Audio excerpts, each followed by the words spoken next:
నుంచి ఇక SC quota నుంచి బాలశౌరి కుమారుడు హరీష్ కూడా రేస్లో ఉన్నట్టు తెలుస్తోంది. సో దీనికి సంబంధించి డీటెయిల్డ్ అప్డేట్స్ ఏం జరుగుతోంది, ఎవరెవరికి అవకాశం దక్కబోతోంది, అసలు ఎన్డీఏ కూటమిలో భాగస్వామ్యం ఉన్నటువంటి జనసేన టీడీపీ ఎవరికి ఈ అవకాశాన్ని కోరుతున్నా తెలుసుకుందాం. మా ఏపీ ఇన్పుట్ కృష్ణమోహన్ సిద్ధంగా ఉన్నారు. కృష్ణమోహన్, ఎవరెవరికి అవకాశం దక్కబోతోంది? సివిల్ ఏవియేషన్ మినిస్టర్గా ఉన్నటువంటి రామ్మోహన్ నాయుడుకి ఇంకా ఎటువంటి బాధ్యతలు అప్పగించబోతున్నారు? బీజేపీ నుంచి పురంధేశ్వరి రేస్లో ఉన్న పురంధేశ్వరి దక్కుతుందా లేదా? జనసేన నుంచి ఎవరు పోటీ పడుతున్నారు? ఈ నెల 15న కేబినెట్ సెంట్రల్ కేబినెట్ సంబంధించిన మార్పులు చేర్పులు సర్వం సిద్ధమవుతున్న పరిస్థితి తెలిసింది. ఇప్పటికే చాలా వరకు ఎంపీలందరికీ కొంత సమాచారం అయితే అందించారు. కొందరు రేస్ లో ఉన్న వాళ్ళు, అసభావాలు వచ్చే అవకాశం ఉన్న వాళ్ళందరికీ అందుబాటులో ఉండండి, ఏ సమయమైనా మీరు ఢిల్లీలో ఉండాల్సిన పరిస్థితి ఉంటుంది, మీరు రావాల్సి ఉంటుంది అని చెప్పిన పరిస్థితి కనపడుతోంది. అయితే ఇప్పటికే కొందరు మంత్రులకి తెప్పించి కీలకమైన పార్టీ పదవులు ఇచ్చే అవకాశం ఉంటుంది అనేది కూడా మనకి సమాచారం వస్తుంది. ఆల్రెడీ మొన్ననే మోడీ కూడా ఇండికేషన్ ఇచ్చారు, ఈసారి మొత్తం కొంత యంగ్స్టర్స్ తో వ్యవహారం నడిపోతున్నాం, కొందరు పార్టీ బాధ్యతలు తీసుకోవాల్సిన పరిస్థితి ఉంది అని కూడా ఆయన చెప్పిన నేపథ్యం కూడా మనం చూస్తున్నాం. అయితే ఇప్పుడు ఈ కోటాలో ఈసారి ఆంధ్రప్రదేశ్ నుంచి ఎవరెవరు రేస్ లో ఉన్నారనే ఒక చర్చ నిన్నటి నుంచి స్టార్ట్ అయింది.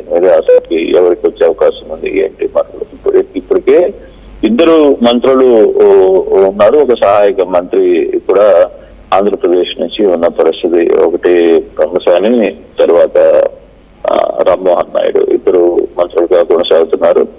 తర్వాత శ్రీనివాస్ వర్మ బీజేపీ కోటాలో ఆయన కూడా మంత్రిగా ఉన్న నేపథ్యం. వీళ్ళలో కొంత మార్పులు చేర్పులు జరిగే అవకాశం ఉంది అనేది కొంత స్పష్టంగా కనపడుతుంది. రవాణా శాఖ మంత్రిని కొంత వేరే శాఖకు మార్చే అవకాశం ఉంటుందనేది ఒక చర్చ.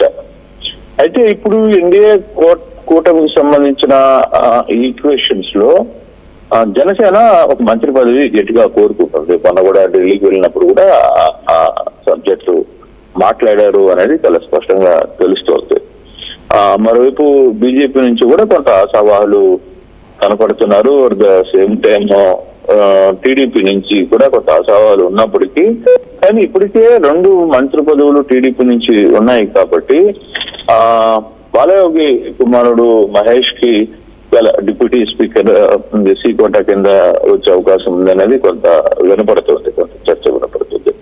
ఇక మిగిలిన ఇద్దరిలో శాఖ మారితే జనసేన నుంచి ఒకటి లింగంనేని ఏమన్నా రాజ్యసభ సీటు ఇవ్వడం, ఆయనకి మంత్రి పదవి ఇస్తే బాగుంటుంది అనేది జనసేన నుంచి కోరుకుంటున్నా. At the same time Machilipatnam నుంచి ఎంపీగా గెలిచిన బాలశౌరి కూడా రేసులో ఉన్నట్టుగా కొంత కనపడుతుంది. గతంలో కూడా బాలశౌరికి కొంత ఢిల్లీ లాబింగ్ ఆ పరిస్థితులు ఉన్నాయి కాబట్టి కొంత ఎలా ఉంటుంది అనేది చూడాలి. అయితే ఈ 2 కేసుల్లో ఒకవేళ లింగంనేనికి ఇస్తే అక్కడ సామాజిక వర్గ పరంగా కొంత కమ్మ సామాజిక వర్గం ఆల్రెడీ కమ్మసాని ఉన్నారు కాబట్టి మరి ఇంకొక కమ్మ కి ఛాన్స్ ఉంటుందా అనేది అక్కడ డౌట్.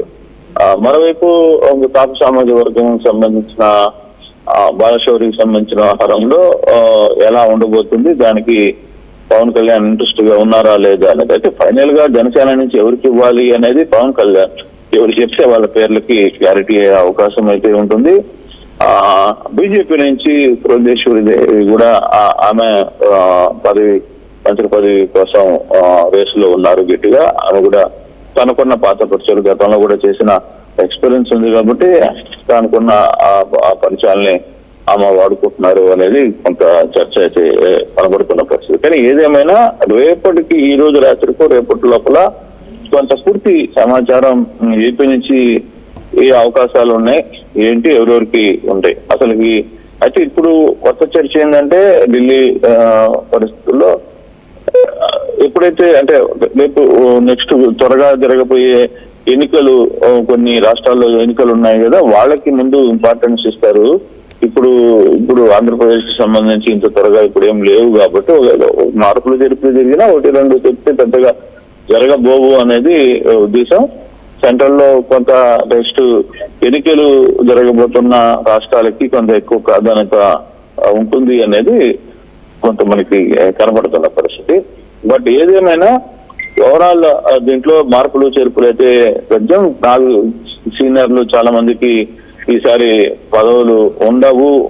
అన్నిటికీ వాళ్ళ సీనియర్లందరినీ కూడా పార్టీ బలోపేతం కోసం వాడుకోబోతున్నట్టుగా మోడీ ముందుగానే హింట్ ఇచ్చారు అనేది మనకి అర్థమవుతున్న పరిస్థితి మనవచ్చు. రైట్. సో ఈ స్థాయిలో చర్చ జరుగుతోంది. ఇటు ఇంకోవైపు సహాయ మంత్రులు కూడా ఉన్నారు కొంతమంది ఆంధ్రప్రదేశ్లో. సో వాళ్ళ శాఖల మార్పు ఏదైనా ఉండే అవకాశం ఉందా? ఇప్పుడు పార్టీకి ఒకటి చొప్పున ఇచ్చిన బీజేపీ పురంధేశ్వరి డిమాండ్ చేస్తున్నారు, జనసేన నుంచి ఒకరు అడుగుతూ ఉన్నారు, టీడీపీ నుంచి శాఖ మార్పు ఉండబోతుంది. అంటే 3 కేంద్ర మంత్రి పదవులు దాంట్లో దక్కబోతున్నాయి. ఎవరికైనా సహాయ మంత్రి కేటాయించే అవకాశం ఉందా? ఉన్నటువంటి సహాయ మంత్రులు ఏదైనా మార్పులు జరగవచ్చా? అంటే మనకి బేసిక్ గా నేను ఇందాక చెప్తున్నాను కదా, అంటే మనకి అంత పెద్ద మనం ఇంత ఇంపార్టెన్స్ ఇంత ప్రస్తుతం మనకి ఉండకపోవచ్చు అనేది ఒక జనసేనకి క్లారిటీ వచ్చే అవకాశం అయితే కనపడుతుంది. జనసేనతో మోడీ నేరుగా మన ఇంటికి వెళ్ళి మాట్లాడడం, తర్వాత ఈయన కూడా ఢిల్లీ వెళ్ళినప్పుడు కూడా దీని మీద కొంచెం చర్చ జరిపారు అనేది మనకి కనపడుతుంది. మిగతా స్పీడ్ గా శాఖలు మార్పు అయితే ఉంటాయి కానీ బట్ కొత్త వారికి ఏదైనా అవకాశం ఇచ్చే పరిస్థితి ఉండకపోవచ్చు అనేది. బట్ కొంత రేసులో అయితే చర్చ జరుగుతూ ఉన్నాయి. చూడాలి ఈ మధ్యాహ్నానికో సాయంత్రానికో లేదా రేపటి లోపల దీనికి సంబంధించి పూర్తి వివరాలు వస్తాయా, ఎలా మార్పులు చేర్పులు జరగబోతున్నాయి అనే అంశం మీద కొంత చర్చ రావాల్సిన పరిస్థితి అయితే కనపడుతుంది. Right. Thank you Krishnamohan. So మొత్తంగా కేంద్ర మంత్రివర్గంలోకి మార్పులు తథ్యం.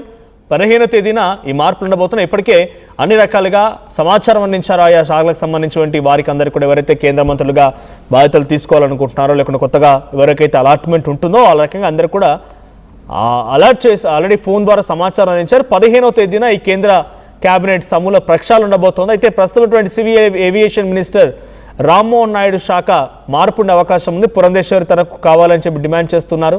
అటు జనసేన నుంచి 2 పోటీ పడుతున్నారు, లింగంనేని అండ్ బాలయోగి. ఇద్దరు కూడా డిమాండ్ చేస్తున్నారు. ఇద్దరు డిమాండ్ చేస్తున్నారు. దీంట్లో కమ్మ సామాజిక వర్గం నుంచి రేసులో ఉన్నారు లింగంనేని, అండ్ కాపు సామాజిక వర్గం నుంచి బాలశౌరి రేసులో ఉన్నారు. అటు ఎస్సీ సామాజిక వర్గానికి సంబంధించిన కోటాల కింద బాలయోగి కుమారుడు హరీష్ కూడా రేస్లో ఉన్నారు. సో మరి దీంట్లో ఎవరు దక్కుతుందో చూడాలి. ఇంకోవైపు కీలక శాఖల మార్పు కూడా ఉండే అవకాశం ఉంది. సో వచ్చే అసెంబ్లీ ఎన్నికలు ఉన్నాయి, వచ్చే ఏడాది అసెంబ్లీ ఎన్నికలు ఉన్నాయి పలు రాష్ట్రాల్లో. కాబట్టి ఆ రాష్ట్రాలకు కొంత ఈ కేంద్ర కేబినెట్లోకి అవకాశం ఇస్తారన్నట్టు తెలుస్తోంది.